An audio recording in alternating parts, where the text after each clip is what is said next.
look who it is, Jerry. What's up, Bombad fam? Look at us. So today's been a great day. And before we bring our guests in, because we want to have them talk maybe more than us, because these are so. people You that hear us all the time. You hear us all the Yes. time. You don't want to hear us. Yes.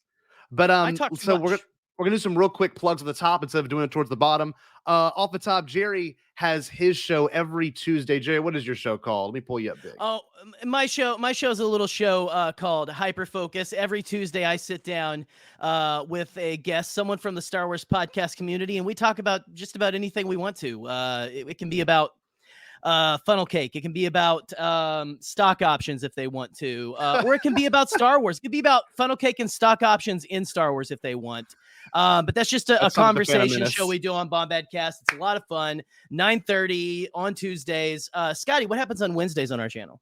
Wednesday, you got a little special show called Bombad Gaming where I play a bunch of a variety of games. It's never the same game each time, unless I get frustrated and quit halfway. We play something easier. But As every Wednesday, Bombad Gaming, we have a thing called No One Knows November this month. We're playing games you've probably never heard of, including a game I'm playing next week called Mort the Chicken.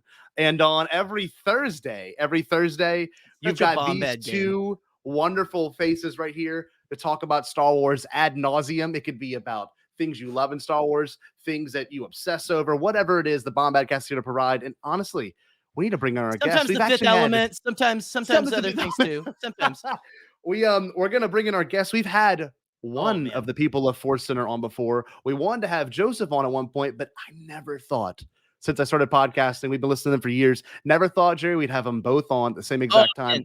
A complete Mint set. So sick. It's so good. It's so good. So let's bring on our two guests. We're talking to Ken Napzok and Joseph Scrimshaw of Force Center. Fellas, how are we doing? Welcome. Okay. I do not know if I can hear them. Hold on. Are they muted? Oh, they're muted. All right. Sorry about that, fellas. We got you on mute. You're good. Try that. Welcome. Shut the hell up. No, I'm just kidding. What's going on, guys? How y'all doing? Always a pleasure to be muted. Anytime you want. I love waking up to Twitter. Feels like I'm in Twitter. Yes. Yeah, it does, doesn't it? Just getting muted instantly. Well, you know, guys, the first instance of something like this of the day, it would happen on our show. So it's fine. Yeah. It really is our brand. So thank you for coming on, gentlemen. That's okay. I had nightmares about setting up this tech on my own today. You can see by our camera, we're slightly more immune-like than we normally would, but we're here. You hear us. We hear you. You guys hit a big goal already. That's amazing. We're really happy. Oh, it's wild. Yeah, and I mean, it is wild. Cammy Nolan look. Yeah. I think it's appropriate. Right. You guys look great. You look great. I might. Hey, you can teach me to be your secret apprentice at any time. Okay. Yes. Okay.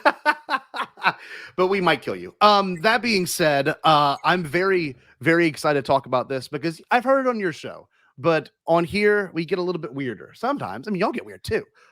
We want to talk about the Phantom Menace. So the first kind of idea I wanted to approach with this episode was when this movie was released. Okay.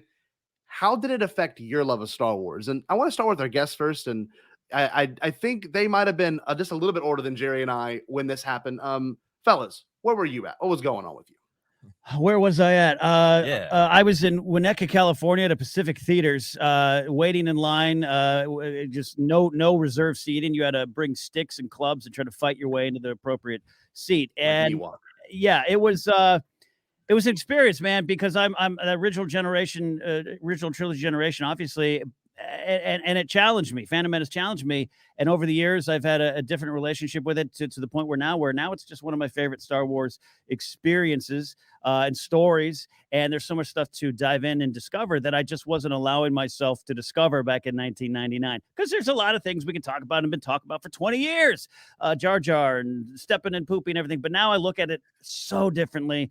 And part of that is because in 2014, I started working with Joseph Scrimshaw, who brought in a different perspective of looking at the themes and what the story is telling us. So where were you in 99? Yeah, 99, it was a weird time for me. 99, I was wanting to be Obi-Wan Kenobi from the Phantom Menace. I was a young man taking his first steps in the world. And I was definitely of the original trilogy generation that had, I think, in my experience and the experience of many of my friends, a lot of baggage of what they expected out of the Phantom Menace, and then they really built up against the things that were different and challenging to them. So I was in a great place because I was absolutely challenged. There are a lot of things I didn't like initially, a lot of jokes I made, but at the same time, it was this kind of a burgeoning nerd nirvana for me, where I was doing a lot of sketch comedy. All of my friends were genre pop culture nerds, geeks, whatever. It was the first year of a convention that I've been doing every year since then in Minneapolis, where I lived.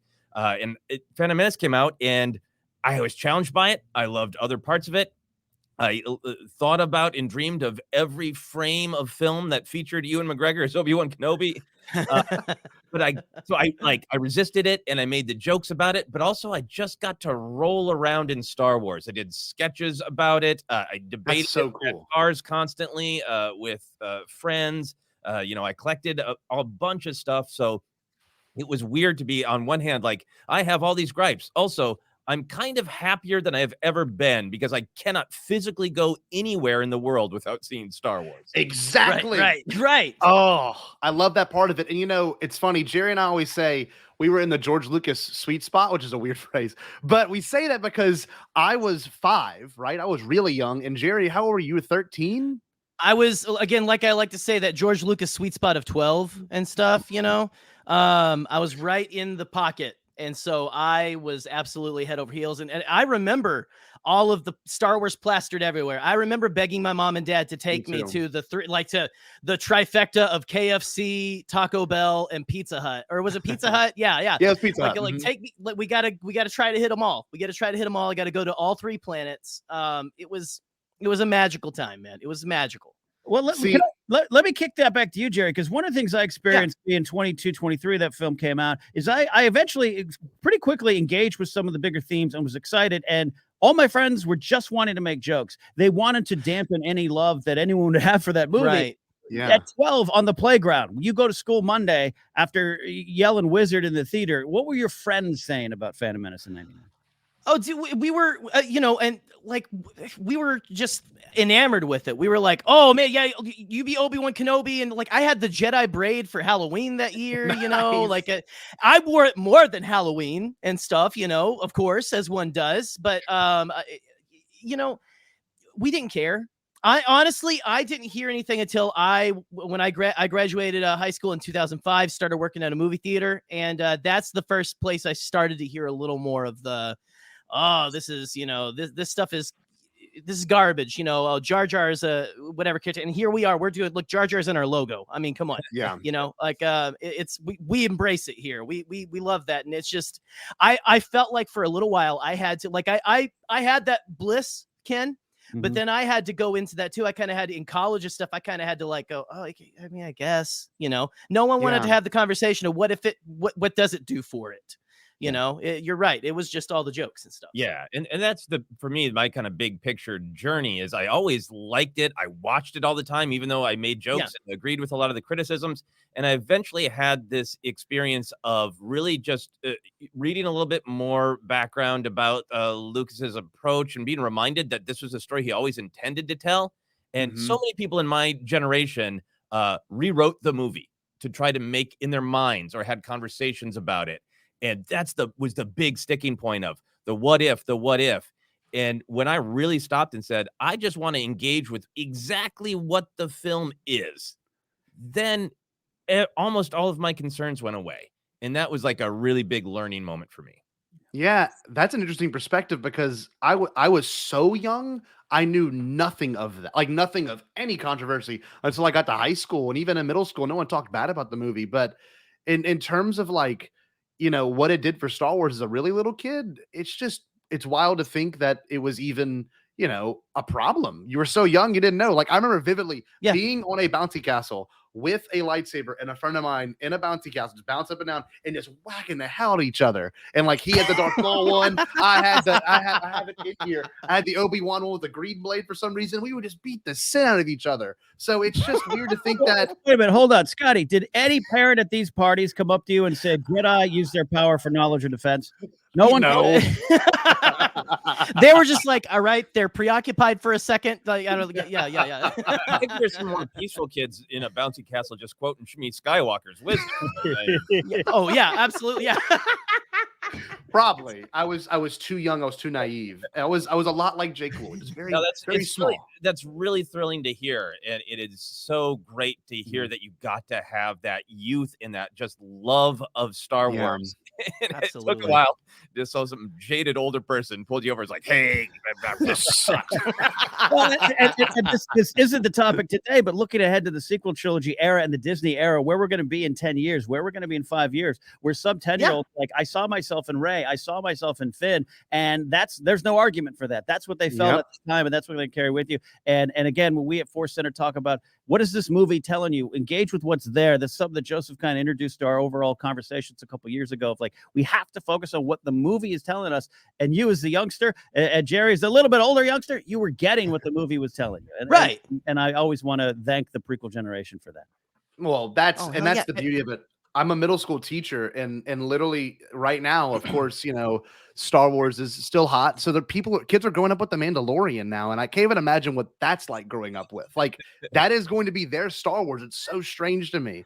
And do kids come up to your class and be like, Mr. Scotty, I've learned that you can't deal with problems the same way you were raised to deal with it. You must find new ways to approach the issue and reprogram yourself. This is what Quillen being taught me. No, they mostly go. Bouncy Castle's trying to eat the balls like Grogu would. Right. Well, they mostly go, I thought his name was Baby Yoda. And I'm like, it's not Baby Yoda. It's Grogu. It's a whole thing. Get with the program, kids. You're supposed to be a teacher, Scotty. You're supposed to teach them these things. It's crazy because a lot like The Mandalorian, as we see now, The Phantom Menace, I feel, changed filmmaking literally forever. Like, that was its impact. It may not have been the movie for you. It may not have been the Star Wars movie you would have wanted, but it definitely did do one thing. From 99 on, films were made entirely different. It's just crazy to think that. So, I mean, how do y'all think? Do you think that The Phantom Menace had an impact just as big as A New Hope did back at the time? Because that's how I kind of see it. Absolutely. And I mean, I would always bow to like your wisdom of having seen it without the angst. Yeah. That perspective is so important. I think for me, obviously, like the long list of technological things, Ahmed Best in all that technology and his performance really, paving the way for everything from Gollum to Snoke, and even characters not played by Andy Serkis, amazingly. Yeah. So all the the combination of the massive digital work with, of course, the massive amount of actual model work, all that technological stuff. Yes, I think one of the changes that Phantom Menace made is made the world fully aware of the armed and operational power of the fandom. That's true. Both good and bad. Right? Because I mean that kind of thing, right? Of like, I remember even as a little kid, a new Star Trek movie would come out, and a couple of the older nerds I knew would kind of grumble, and even as a kid, I'd be like, "You can't afford to hate this. It's the only movie that came out. What are you doing?" But Phantom Menace, I think, was one of the first time that both the love and the hate was so huge, right? The fandom was so powerful. Yeah. The youth perspective of just loving it, the older perspective of wanting Star Wars back, wanting their youth back so much, then also getting so angry about it. I think it really kind of set the tone for how wonderful and beautiful fandom can be, and also like art side of it, just the sheer volume of power. Yeah, absolutely. Yeah. Yeah, I second all that what Joseph's saying, and I always look at 99, and there's a lot of other films, Matrix and stuff that came out during that. Let's be clear, and the first series of X-Men movies, everything. But like Phantom Menace for me was like, wait, we're doing this, right? We're going back to that thing I was told in 6th grade I had to put on the shelf and never touch again. Like, we're doing this. We're doing this. Yes, finally have some sort of currency in the world. I told the story at the time on Force Center. I worked a day job, and it was a public safety job, and we put on the Phantom Menace soundtrack in a mall at night. And 3 a.m, me and my supervisor, who's now this 6'8" rough and tumble sheriff deputy, we like sat around listening to Duel of the Fates, and I was like, I wouldn't have been able to do this 5 years ago. Yeah, and even this movie's not that good, and it's like, well, yeah, but we're listening to the music. Yeah, and everybody's like, okay, Duel of Fates is good. Yeah. Right. Yeah, it's like, don't disrespect the maestro, okay? Yeah, please. Of course. And it's funny, speaking of Duel of Fates, It was literally, I did not realize this, so I did some research. And Brendan Nerdy from Talking Bay 94 actually had a shirt of this. It says Duel of Fates from the Star Wars was on the MTV Total Request Live countdown for 11 days straight. The very first London Symphony Orchestra classical song to be requested that many times, that consistently. That says something. I was slaps. Yeah, I was a big Carson Daly stan back in the day, apparently, and I used to watch TRL Live a lot, and I remember that all the time. It was exciting. It's just crazy to think that that it had this much of an impact culturally, and I think most people forget about it. Like the term Padawan, that is from the Phantom Menace. You hear people saying it all the time now, but it was not an original trilogy phrase, and it's interesting. Sith was around, but its meaning was not entirely clear. That's one of the things that I nerded out about. Like as a kid, I had I think it was a trading card that said, Darth Vader, Dark Lord of the Sith.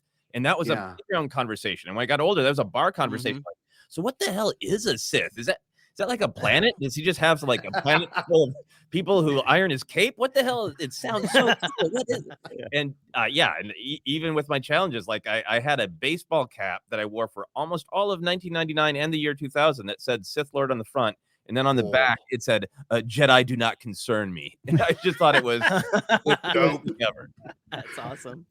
That is sick. Yeah, I when I think of this movie now, I think I've grown more obsessed with it as I get older, but there's something so pure and real to it. I can't figure it out. It's like George Lucas was never told no, and which is good and bad. Obviously, there are some things to that, but like there was no studio interference. The only thing Fox did was just give him the distribution rights. Like everything was exactly how George wanted before any of the fans had any say so. And then the movie came out, and obviously that thing changed. But I just love how pure it is. It's so authentic, and I think that's one of the I guess the points why people watch it most often. Pete even told me that he puts this one on more than any other one just to have on.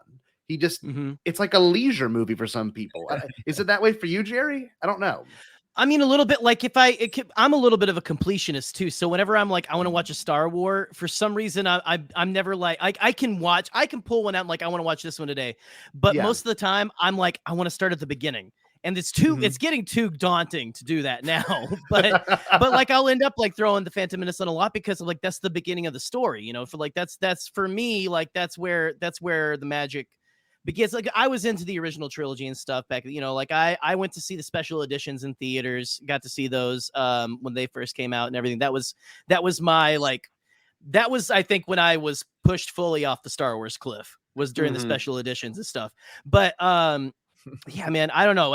Phantom Menace is there's just something so homey about it to me. And so it's funny. You're right. I mean, Pete's right. It feels like one that I will just kind of like, I'll just throw that on if I'm like vacuuming or something like that. Whenever I vacuum, which should be more, probably. One New Year's, I got obliterated, and I was like completely destroyed. Okay, you're a school teacher on apple juice, right? Yeah. Apple juice. It was all apple juice. Okay, he sprung for mango that year, actually. Yes, I was sitting there, and I don't know why. In that state, I was like. And it's at my own house. I put on the Phantom Menace. So I have my 5.1 set up right back here. And I put on the Phantom Menace. I'm like, go straight to the pod race scene. And I'm like watching it as I had never watched it before. I was like fist pumping. I'm like, that's it. There he goes. There's the bolt. I'm just like, it's just so exciting. But I mean, where is it for y'all? When you watch this movie, is it casually? Is it for criticism? Is it for, I guess, analytical purposes? Because that's all Force Center. A lot of it is very analytical and I guess a study of Star Wars. Well, what do you think, fellas?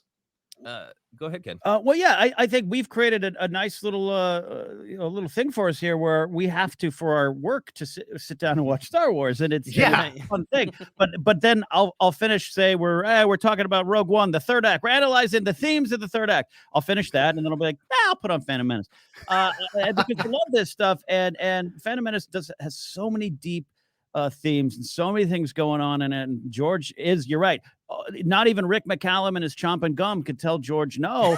and George maybe realized I took some shots, that famous scene with Ben Burtt in the documentary. I don't know, I may have gone too far. Yeah, absolutely. Absolutely. But that's what George wanted to do. And he told his story. And now I just appreciate that. So it is something I put on. And the sound, the design, the we know there's a ton of practical effects, but looking at the ships, the Nubian ships, the pods, everything, it's such just wonderful Star Wars universe building, and people do give it credit for that. So I love the comfort of Phantom Menace for that more than anything. Yeah. I think even for me, even if I'm watching it to analyze a specific beat, by this point, I know the film pretty well. I watched all through the years, VHS to DVD to streaming to briefly Blu-ray in between. And every time I watch it for joy, and there are like multiple levels of joy with that film. There's the analytical feeling like I'm connecting with this film and how it connects to every other Star Wars story. There's the memories of like that is now an artifact of life as a young person, of remembering like, I wasn't sure about the Nemodians back in the day, but I'm gonna say I will make it legal along with Palpatine. I always love that line, right? So in memories popping off of different scenes of different times I watched it. I got home from Attack the Clones at 2:30 in the morning the night it came out and watched Phantom Menace again on VHS. Like the movie is embedded with these memories from my life. And then kind of like that third level of joy is to just feel like this is a movie that anybody can experience in any way, but partially it feels like just living in George Lucas's head. Because you're saying it is, I have a lot of different filmmakers I like, but it is a very, very expensive auteur film, right? Even the parts for me that back in the past I might have criticized more are like, this has the stamp of an individual human. Whether it makes sense for that scene to cut that way or that line delivery, for some reason, that weirdness made sense to this human being. And I want more art to be appreciated that way. Not what is the exact right way to do it, but what does one individual think feels right? And Phantom Menace feels that way, of every decision is a ton of different creative people working on it, but all flowing through this one person who said, yep, that's the way it should be. Yeah. Joseph touched on something there, the joy that's so big with us here at Force Center. Yeah, we get deep, we get analytical, but it's all flows into this river of joy when we talk about emotional canon that connects all through all 9 films, all Rogue One and Solo, all the Mando. There's emotional canon that comes from what George set forth, the battle of dark versus light, the battle of hope versus fear. It's present in all of it. And I watch Phantom Menace a lot now, can get emotional. We get emotional sometimes talking. We don't see it. We usually not in the same room when we record, and you can hear us sniff sometimes when I get emotional looking at Shmi talking to Anakin. I get emotional at the steadfast character of Padme, seeing this young boy. We've been tracking it in our shows, doing the favorite lines. Seeing Padme and Phantom Menace, seeing Padme go, Annie, you'll always be that little kid from Tatooine to me, and how she sees him in the Revenge of the Sith by saying there's still good in him, and how that relates to Luke Skywalker picking up the legacy of Padme in the original trilogies. And I'll watch Phantom Menace and just like be moved by Jar Jar Binks going, Gungans are pretty strong. We'll fight.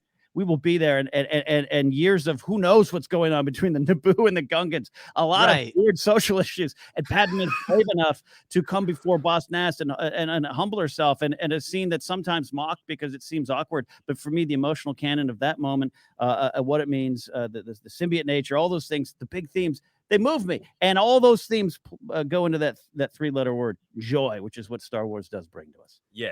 And I think another level for me is being analytical about it. You come to not care as much about every little detail and more about that big picture idea. And Phantom Menace is so powerful because it is so clear in its message of just empathy. The circle, the idea of the Gungans and the Naboo, the Jedi, midichlorians, right? It's all, everything is about being tied together, and everything is about some person or some group helping another group when there's all this energy moving against them, going, shouldn't you just be greedy?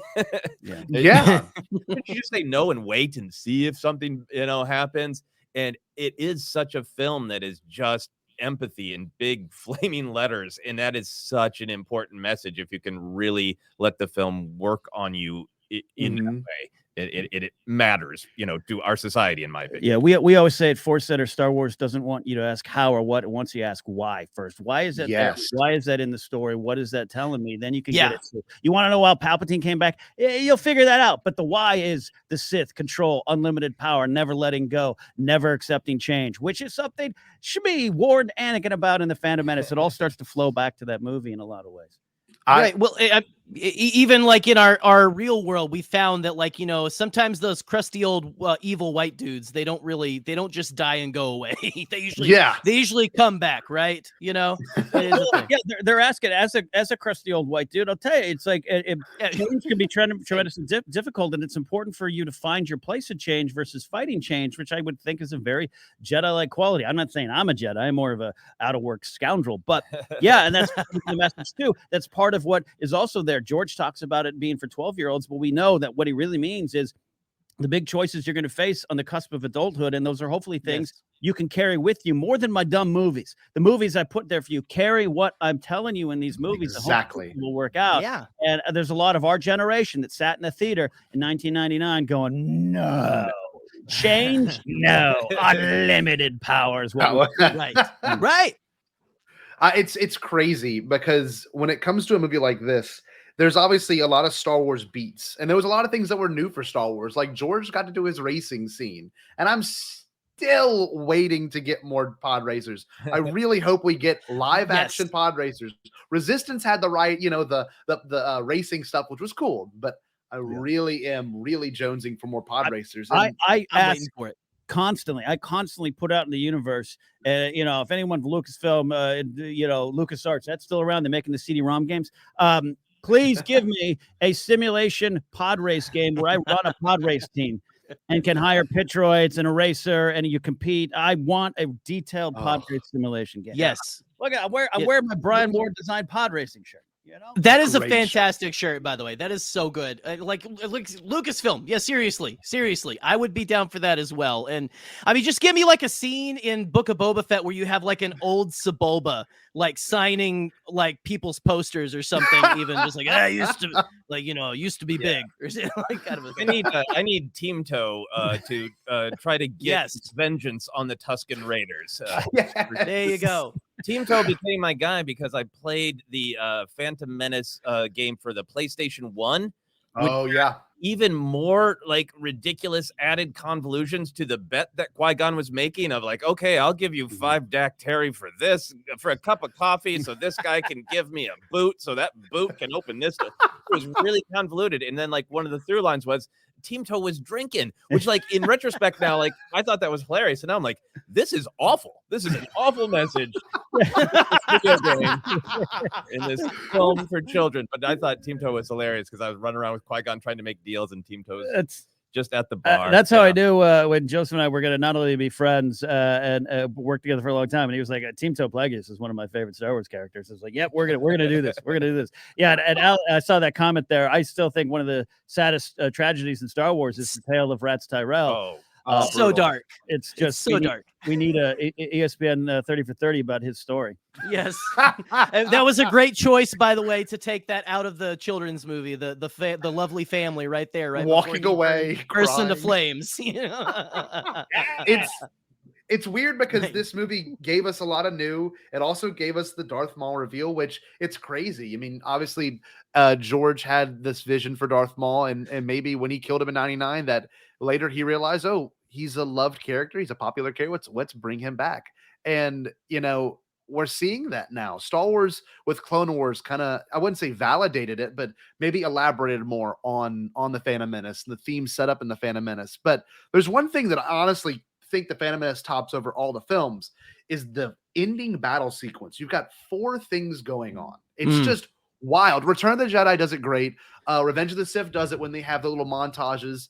The Force Awakens is a good too, and so does TLJ. But this one in particular, the Phantom Menace one, is just what Duel of Fate's playing in the background. You got the Gungans on the battlefield. You've got the Naboo in the sky. You've got Padme and her crew invading the castle, and you've got the lightsaber battle. And they are, I'll get emotional because it is so well cut with the music and the moment. I think people don't talk about that enough. Like they really don't. I think for me, they don't. One of the things that I love about Star Wars is it often does just kind of have a weird tension that I think comes naturally from Lucas being honestly like, I want to make a thrilling adventure serial. And I also want to make a very serious morality play. I'm going to create something called Star Wars that constantly promotes peace. Like it's full of tension, right? Of like, please take this seriously. But also here's a fish man. Like it's, there's always that tension, and that battle scene is one of the biggest, where you cut from,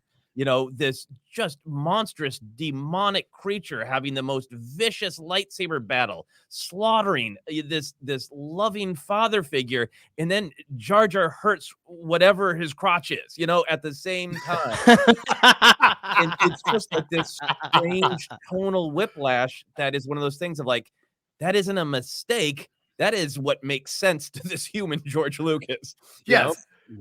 Yeah. I saw, I think that was Kelly Knox, who's a great Star Wars writer and commentator herself, saying the Padme line. That's one of our favorite lines. It's underrated humor. We'll take the long way. Padme's always got the humor going on. It shows up in the Clone Wars a lot too. We love that. And talk about the joy. And I love hearing this. I love hearing this because when I was 7 on the playground, I was reenacting scenes from Return of the Jedi and assigning roles to my friends. And if Joseph and I had grown up in the same city, I would have been Han, he would have been Luke, and he would have had to save me every time at lunch. But I love hearing that because, that's part of the joy of seeing all that. And there's nothing cooler. Even at 22, I couldn't deny it. I tried to, but I couldn't deny it. Those doors opening and Darth Maul, Jedi saying, "We've got this, Padme. We'll take the long way." That just gives you Star Wars nerd chills. And George had that there. And again, we had to connect with it a little bit different way than you did. And thankfully, we all did. Yeah. Yeah. In the end, I mean, it's wild. Yeah, Jerry, what do you want to say, bud? Well, I was just gonna say some of my most some very emotional moments for me come from this film now as an adult and everything. I mean, I've always loved it and everything, but you talking about that ending sequence and everything. Like there's the moment where when for some reason it makes me emotional. It's like the beginning of the story. I've talked about this on Bombadcast before, but when Anakin fires off accidentally, fires off the proton torpedoes or whatever into the main reactor of the droid control ship, and then he's flying out, and that swelling of just the force through the da, da, da, da, da, as he flies out, and they say, "Look, one of ours out of the main hold." They're all like cheering together. That moment gets me. That just for me, that's just like one of my favorite Star Wars moments. It's so pure Star Wars. That's like a synthesis of what I love. It's yes, we're reaching our goal. We're doing what we need to do. And also it's the beginning of this kid is going to have such a tragic yet incredible journey. And it's just the beginning of the hero right there. And I love that. That moment is just, I'm sorry. That moment just always sticks with me. Look, you're talking to someone who legitimately has cried several times when Admiral Raddus comes out of hyperspace and says, "Right, Admiral Raddus, the Rebel Alliance." It is a proclamation. As you should. It's a proclamation of we are here. We're not in the shadows. Mon Mothma and everyone has led us to the point, and we are fighting because this is what's right. And it moves me. It absolutely moves me because I always say, Star Wars is church for me at times, and it lifts me up in a lot of different ways that I just didn't expect back in the day because so many people are caught up on what if or what they should have done. And you know what? You could pitch me 15 different stories of episode 1, and I'd probably be like, "Oh, that sounds cool, but we got this one." Yep. What do you think about this one? Yeah, and that leads to those kind of moments of joy. Yeah, and the absolute empathy of the film, it makes me feel the tragedy of Anakin. Like one of the moments I've always been fascinated with is, Anakin had to get a glimpse of Maul there in that moment, right? Yes. And I've always thought, like, how would that little kid have felt being able to just see the intention of that guy and just see the monstrosity of that guy and just feeling like how much that kid would have clarity of like, I don't want to be that. Yes. And then lost it, and you can watch every bad choice that Anakin makes and Vader makes and just feel the pain of like, if you had internalized any of those things your mom said to you when you were leaving, that was the exact advice you needed to not make the choice you're making now.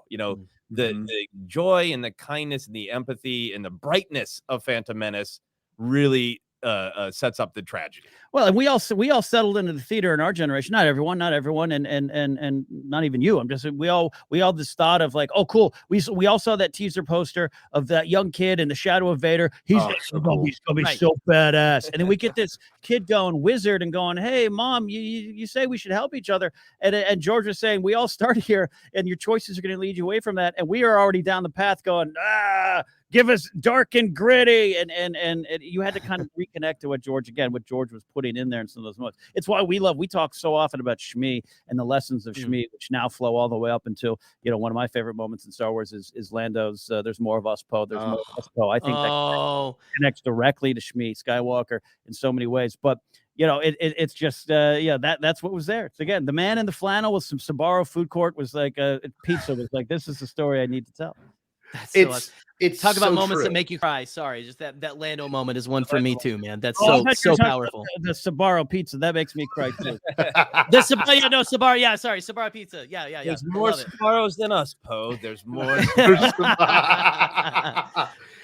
It is weird how much The Rise of Skywalker does bookend this movie. It really is. Like, if you look at the parallels, what is set up with this movie and what is kind of finished with that movie. And, we even get some amazing characters in this movie. We get Liam Neeson as Qui-Gon Jinn. And it's funny because I don't know what it was like. And I want to ask you all that. Did y'all really think when those trailers were coming out, all the marketing was coming out, that like Liam Neeson was going to be like the Obi-Wan of this series and show back up frequently? Or besides the CD coming out, I know the CD came out and kind of ruined it for most people, but before that, were y'all like really anticipating him to be like a huge figure in the prequels? No, for me, he was in my friends. He was kind of a mystery figure of like, okay, why is he here? Because I thought this was going to be like Obi-Wan palling around with young Darth Vader. Like, he was like a real sense of mystery. And then, to my memory, a lot of people liked him. He would be one of those like, people listing the things they didn't like. I'm like, but no, Qui-Gon was kind of a cool character. I wish he did more. Like, but I think there was a real. He was never one of the targets of ire in my friend group. Sure. Okay. And the blessing, and though I think we are blessed now by podcasts and Star Wars punditry, the blessing back then is I didn't have 19 podcasts to wonder about Qui-Gon. I just had to think quietly in my room. And, right. Then I went to Warehouse Music and got the CD and was like, well, I don't have to wonder too much with what's going on with Qui-Gon. That was an innocent time. I'm so happy where we are. We can have these discussions. But yeah, I was like, I went in kind of blind with a lot of that. The trailer was one of the only stuff I really had known. I had read some of the magazines and Star Wars Insider, probably saw Pete's name and went, I don't know who that is, but his ideas. Right. So yeah, a lot of fun. Yeah. I think like one of the lasting memories of Qui-Gon and Maul and really the Phantom Menace, it was already there in Star Wars, but the Phantom Menace made it more of these sort of the meta version of No One's Ever Really Gone. That like the nature of Star Wars storytelling means often the first time we meet a beloved character, they die. And then we tell lots and lots of stories about them. So it's one of the things that I think, if you've been a Star Wars fan for longer, you can gain some perspective. So when a character dies or isn't used as much as you might want in a movie, I always take that with a grain of salt because like it's Star Wars. It's not a normal movie. You like Obi-Wan Kenobi. We can't stop telling stories about him, which I think personally is great because I love Kenobi. He died in the first Star Wars thing ever. You're right. Good point. So perfectly parallels it. Take a deep breath because you never know. You never know. See, and that's what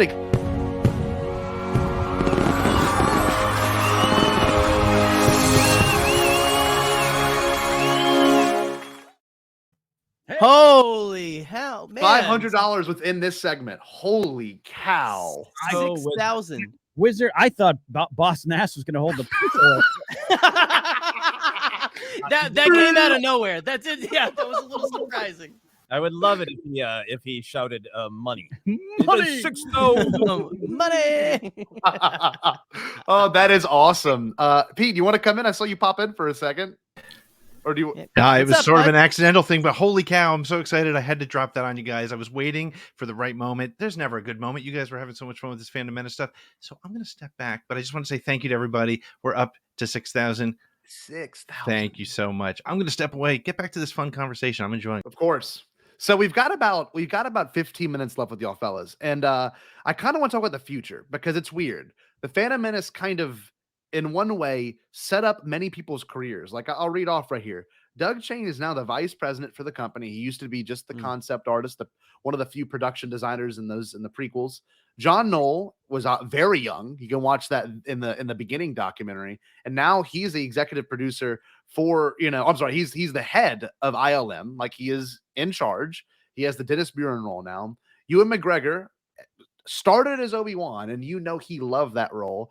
And now he's executive producing his own show. We got Matt Wood, who was just starting out with Ben Burt, but now is the master of sound. I mean, what is there to say about that? It's just wild to think that who George kind of planted the seeds for him are now taking part of a bigger role.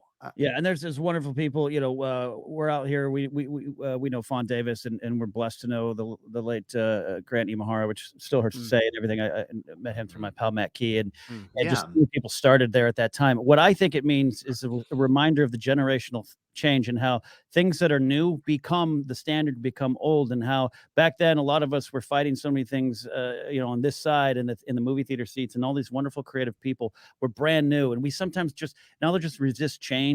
We resist what's new. One of my favorite musicians used to say, like, every time I release an album, it's horrible, not as good as the last one, even though the last one was horrible and not as good as the last one. We have this tendency to fight things that are new and overlook them, and then suddenly those things become what is now. And that gives me, again, hope for the sequel trilogy era, which, again, is beloved by so many. Let's be clear. And let's not negativity, but like also just in terms of there's kids out there right now who are not questioning anything. They're just like, yeah, Star Wars. And it's hit me. And that reminds me, these creative names who are going on doing it at one point walked into the door brand new, and someone was probably going, you don't belong here. Now they are here. And I love that about the Phantom Menace. Yeah, I mean, I think that was one of the revolutions of the prequel era of all of the behind the scenes stuff that was available that would come out, to my memory, like weekly or whatever the actual schedule was on StarWars.com. And that was one of the first times for me as an adult, the whole prequel process where, like, I got to know, like, I would spend time just thinking, Nick Gillard, what kind of cool fight is he making right now? Yes. I became a fan of the behind the scenes people, and they had names and faces, and they were characters to me. So I think that's a big change. But in terms of what you're highlighting, that all of these people, like that the actor of Bib Fortuna is now in charge of all of this, right? Obviously, he's a sound designer too, but Matthew Wood. But I think it just really highlights that often it seems like in the behind the scenes of Star Wars, the real life story is similar to the on-screen story, that it is a story of generational change. It is a story of passing on what you have learned.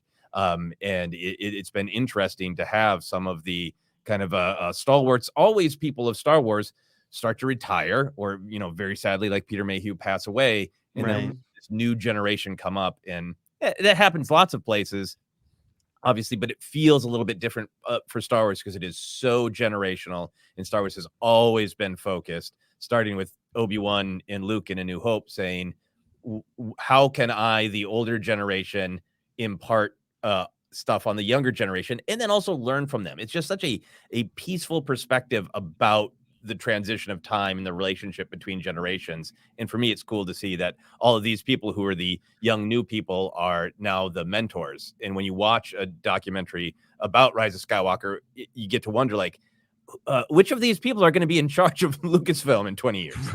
Yeah. It's wild. And like, even I mean, right here, he no longer works for it, but you said character. This guy, like, I don't know why I love Rick McCallum. I'm just I have a custom piece of Rick McCallum and George holding lightsabers. It's like, I don't know what it is about Rick McCallum, but like I could talk about him for maybe 6 hours straight. I think part of it is there has been, based in some amount of truth for generations in Hollywood, the stereotype of the producer as a high energy kind of bombastic person who's either chewing on a cigar or, in Rick McCallum's case, gum. Right. I'm on top of everything. I'm taking care of everything. Did I just knock that over? I don't care. Bleep. Anyway, it's for kids.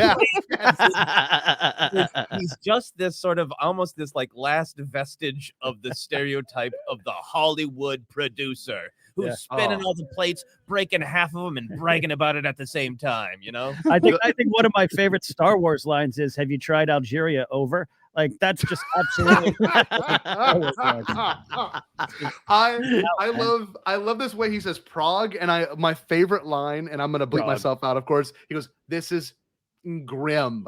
I just love that. It's just so great. And I get it. Like, it was emotional for him in that moment, but we were watching it and you're like, it's just so, it feels so Hollywood. Like, we'll figure it out. But he's just like, this is. He ends up settling in Prague, right? To make movies. Yes. I think that's where he is now, right? Yeah. Yeah. Has his own company. Yep. James, what is new is now old. He's there. Yes. Right. There you go. Hey, baby, how many times do we say dude, Ewan, and stuff? Dude, we say all all the time. Dude.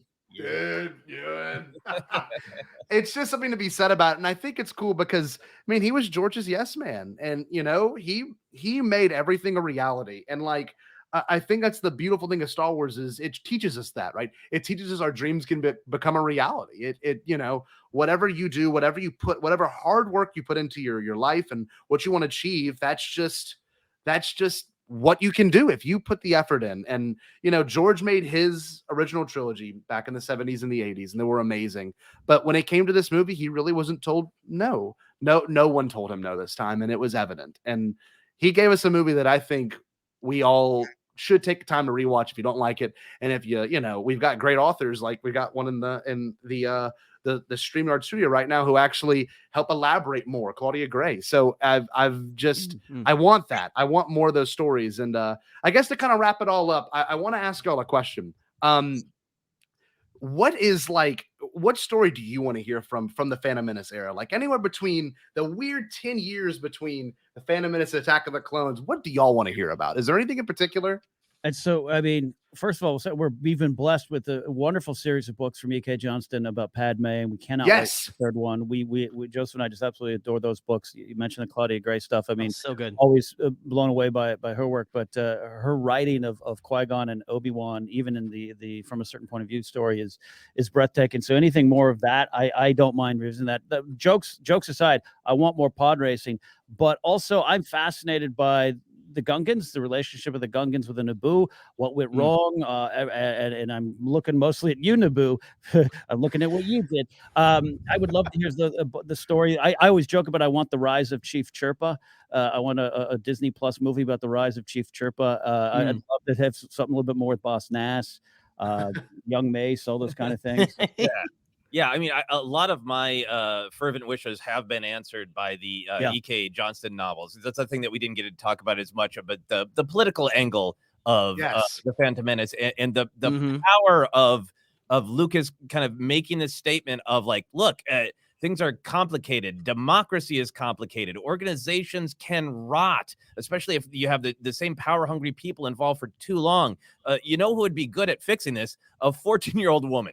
To have some strength and some resolve to move forward. So the political side of the story, both the darkness of it and the light that is Padme, so great to get all of that just highlighted, celebrated, complicated in E.K. Johnston's great books. But the other thing, the thing that I would like to see more of, people have nibbled around the edges of this, is I'm so fascinated with the immediate relationship at Kenobi and Anakin. I love this picture of Kenobi, where in kind of like real life terms, he's sort of like, I'm good. I can do it. I can take on the world. I graduated college.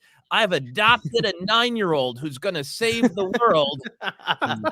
I was just going to start doing my thing as an adult. You got to skip adult, right? Yeah. Wow. That you track between Anakin and Obi-Wan, where Anakin wants and needs a father. He refers to Obi-Wan as a father. And Obi-Wan says, you were my brother, not you were my son, right? Obi-Wan's got this complicated relationship with this kid who really needs somebody loving. And I truly believe Obi-Wan did his best, but like, that's a part of the tension of like, how do you raise this kid and go, hey, look, you're really advanced. You're doing really good. Kind of cranky sometimes. Do you want to talk about the prophecy or does that make you uncomfortable? Yeah. Let's just not speak. Like, there's a lot of really interesting things, I think, in that kind of first year of Obi-Wan and Anakin. And I know, things in the EU, have played with that, but I'd love some modern canon stuff. Yeah. And regarding the politics too, we did not talk about that a lot, but that was part of politics and boring. And this man, one of the times I first met him, and by this time I was much more positive towards prequels, but I mean, the Trade Federation, the story is a blockade of trade routes. Is that kind of boring? And Joseph said, it's one of my favorite things. He was like, imagine if Amazon had an army and they blockaded New York. That would seem pretty important.